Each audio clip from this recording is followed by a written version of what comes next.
Welcome ulit sa ating YouTube channel, Handelina Vlog. Sa video na ito, meron tayong Dell na laptop. So, pinapadala sa atin ng ating kakilala na si Sir Edelmar. Ayan, diretso siyang nag-turn on. Ka-open pala ito, wala na. Core i5 Intel. Bakit diretso siyang power on? Okay, so sinabi niya na kailangan daw ipa-diagnose dahil may problema, ayaw mag-power, ayaw daw mag-display at pinapadala yung external na hard drive para ma-backup yung files. So, ang una natin gawin, of course, is kailangan nating sisiguraduhin muna na ma-andar or mag-power on para ma-recover natin yung mga files or may transfer. Anyway, kapag hindi yan gagana, kukunin natin yung kanyang storage device at saka yun ang ating gagawa ng paraan para ma-transfer dito gamit ang ibang laptop kung ayaw itong mag-power. Pero sa ngayon, nabigla tayo dahil biglang caps lock yun, hindi pa natin ginalaw. So, susubukan muna nating plug in using the charger. Titingnan natin. Okay.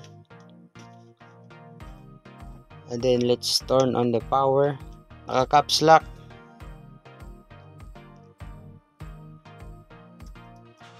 Once na i-press, ayaw mag-off yung caps lock. Which is isang palatandaan na merong problema. Meron siyang internal na problem sa ilalim siguro. Ayaw mag-display. So, yan ang ating susubukan ngayon. So, unplug muna natin and we will continue after.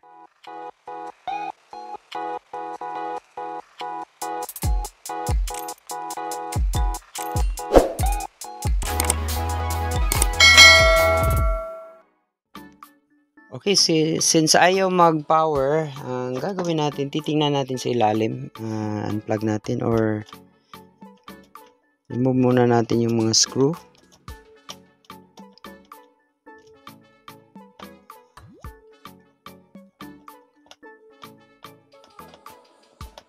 Para matingnan natin sa ilalim.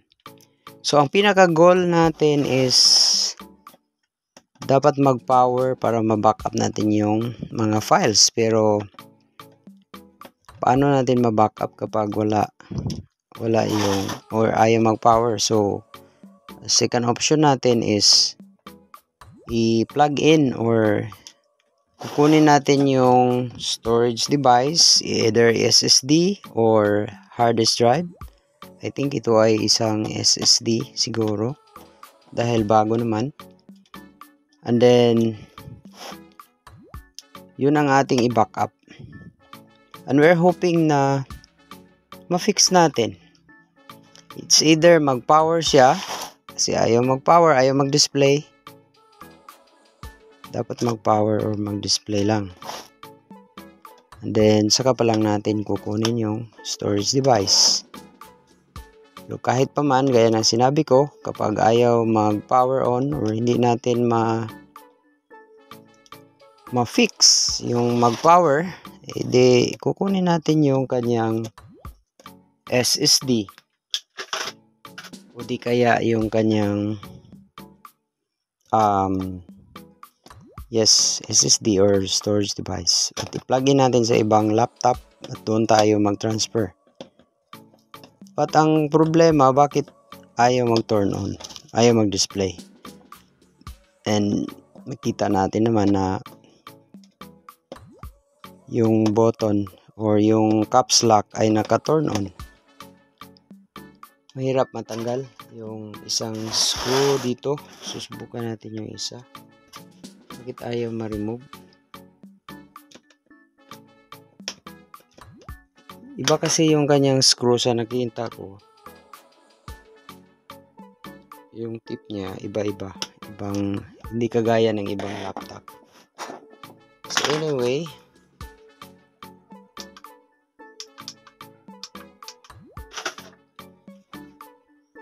natin i-remove. Meron din akong na-diagnose na ganito na may problema. Ayaw mag-display yung kanyang RAM, yung problema. But ito, I don't know kung ano ang problema. Sana ma-fix natin na maayos.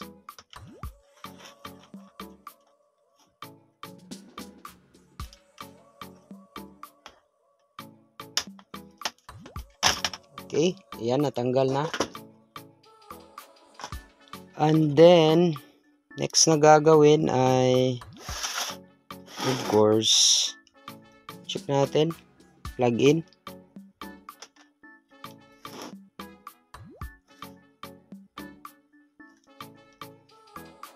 Susubukan nating i-power on. Yung memory niya, dyan. Then, try muna natin. Automatic siya nag-caps lock. Yung light indicator dito sa charging is blinking, which is okay na. And then, dapat yung caps lock, pag nag-press tayo ay ma-turn off. Pero ayaw. So, anyway, power on tayo. Walang response, walang display sa screen. Titingnan natin kung ang fan nag-spin, wala naman. Hindi nag-spin, wala. Press ulit natin yung power. Wala pa rin. May mainit ba? Ito, mainit.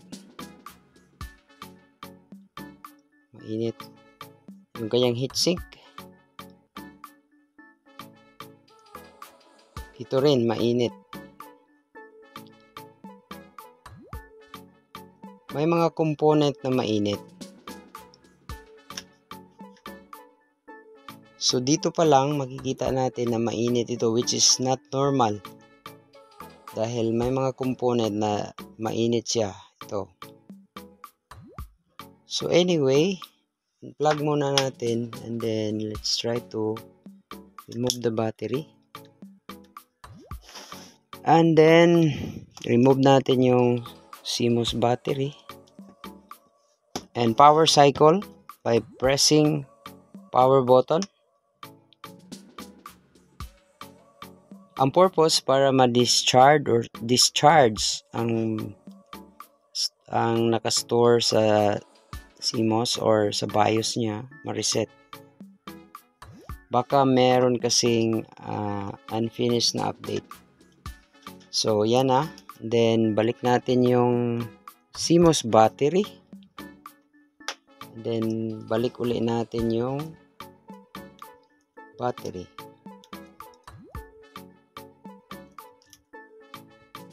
And then, para matiyak is remove natin yung RAM. Lilinisan using brush. Yung tip lang.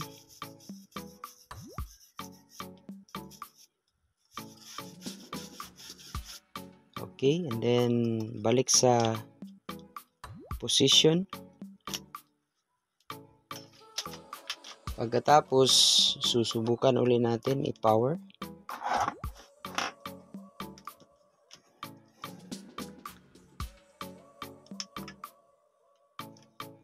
Yan, nag-caps lock, which is abnormal talaga pagka nag-caps lock automatic. May component na defective. Hindi kaya pwede rin na indicator na umiinit kasi may mga umiinit dito. Hindi nag-rotate yung fan. Ito ay mainit, warm. Dito rin, which is not normal. Plug power on. Na turn off yung caps lock, power on again. Dito may indicator pa rin, but blinking.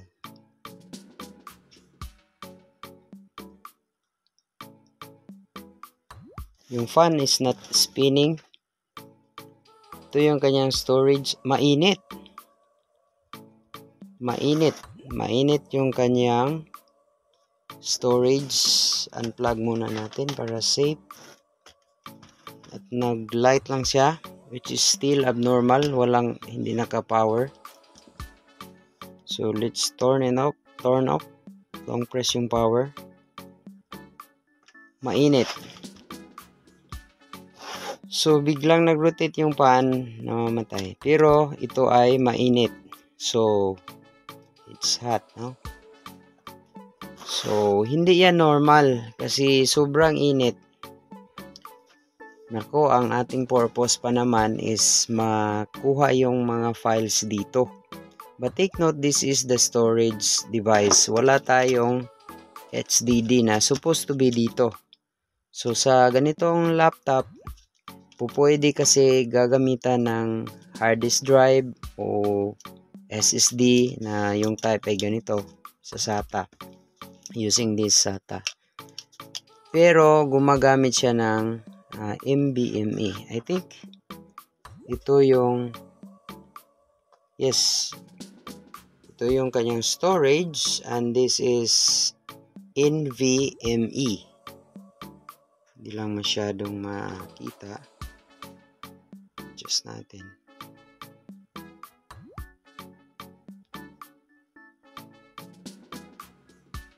Okay. So umiinit siya. Now, meron akong na-troubleshoot ng mga ganito, umiinit.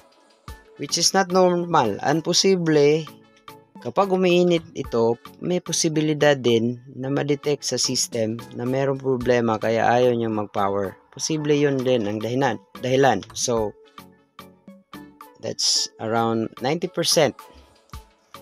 I don't know kung may naka-experience din ba ng ganyan. Basta sa aking experience, meron na akong napansin na ganyan. Kapag ito ang masisira, posible din na makakause siya ng other conflict sa ibang system na ayaw mag-on or iinit yung ibang mga components, which is kadalasan hindi naman dapat, usually yung mga dito. Okay, yung mga cores niya. Okay, so remove natin ito. Ito yung dapat ang ating i-recover ng mga files. Ang problema kasi, ito yung umiinit. And posible siya yung cause din na ayaw mag-turn on yung system. That's around mga 80 to 90% chances.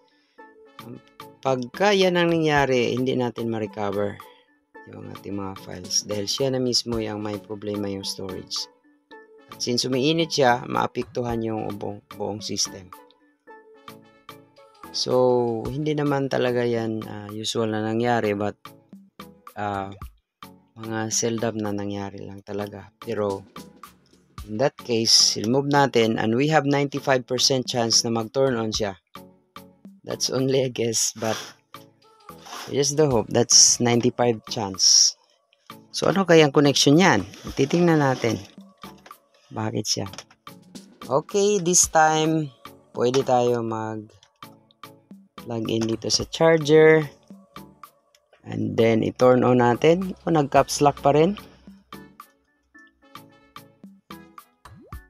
Nag-blink yung screen. Press natin. Ayan. Diba? Sanabi ko na. Nag-power on. Ayan. No bootable devices found. Titingnan natin. No bootable devices found. Kaya nga, dahil na-remove natin yung kanyang storage. Napaka-sensitive, di ba? Na-remove lang natin, nag-turn on na kaagad. So, when you press continue, of course, ayaw na yan mag-turn on unless na meron tayong ilalagay na storage device. Kaya nga, ayaw siya mag-boot. So, nag-display na. Yun, na-fix na natin. At nakita natin ang issue na ang problema talaga ito. So, if we are going to plug in this, posible ay hindi na rin mag-turn on. So, subukan natin para ma-prove natin yung ating hypothesis. So, unplug natin. Meron pa siyang battery. Gumagana yung battery kasi kahit na na-remove yung ating charger, gumagana. So turn on, long press, and take note, kapag binalik natin ito, posible ayaw na rin mag-turn on. At least we have an idea na yan ang posible na, at hindi natin sinasabing posible, yan talaga ang cause. Dahil, tingnan natin. Ayan, naka-plug in na uli. And then, susubukan nating i-power. First, gagamitan natin ng naka-turn on na kaagad yung caps lock. Plug in natin. And then, power. Ayan, walang display. Ayaw din mag-rotate yung fan. Plug in or turn on. Wala. And then, for the last attempt na gagawin natin,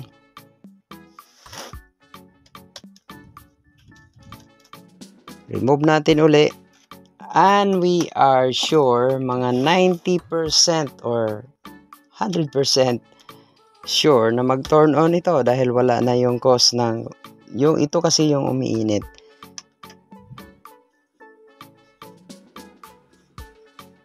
Ayan, nagbukas na. Nag-reset kasi yung kanina. Yung battery is critically low, time of date, please run setup. And then dito wala. So, BIOS setup.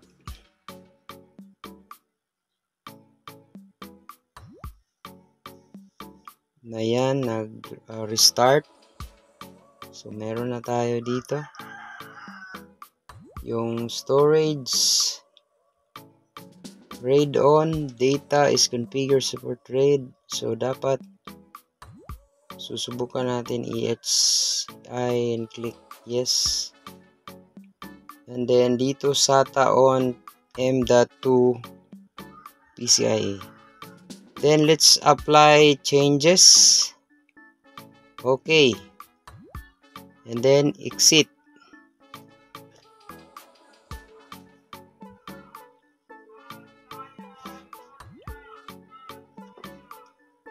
So, nag-display. Which is, ito yung cause. No bootable devices found. And then, when we click continue, mamamatay of course. And hahanapin niya yung storage device at mag-reboot siya ulit. So, yun ang cycle ang mangyari. So, gagawin natin na unplug yung charger, i-turn off. And then, pag sinusubukan natin na ibalik ito, ayaw na namang mag-turn on. So, yun talaga ang cause dito sa Dell na laptop. Which is supposed to be, recover natin yung file, pero ayaw mag-turn on dahil may issue din yung kanyang storage. Which is, kapag ito na turn on natin, ay ayaw mag-plug in or ayaw mag-turn on dahil sa kanyang boot. So, subukan natin i-turn on. Maka-caps lock. Yan, nag-display. Nag-display kahit na naka-insert na yung storage. Pero I doubt na mag-continue dahil umiinit yon. So, titingnan natin. Umiinit. Masyadong mainit. Napakainit. Okay. So, ayaw yan mag-display. Ayaw na tutuloy. Yun ang posibleng mangyari kapag sinusubukan natin. Kahit mag-control alt, delete tayo. Control alt, delete. Mag-restart siya. Susubukan pa rin niyang titingnan kung may problema. Kapag may problema, ayaw talaga siya tutuloy dahil may umiinit na part. So, yan ang ating pag-diagnose ito. I hope na pag nakita ito ng may-ari, maintindihan niya yung sitwasyon. Kaya nga nahihirapan tayo mag-recover ng kanyang mga data. Pero at least alam na natin at natiyak natin kapag nag-change tayo ng storage, magagamit pa rin ito. But the files ay hindi na natin ma-recover. So yan lang po dito sa ating video na ito. Gustuhan mo ba ang video ito? I-click ang subscribe button, i-like and share din sa iba. At i-click ang notification bell para laging updated sa mga videos dito lang sa ating YouTube channel, Handelina Vlog. Maraming salamat sa panunood. Hanggang sa muli!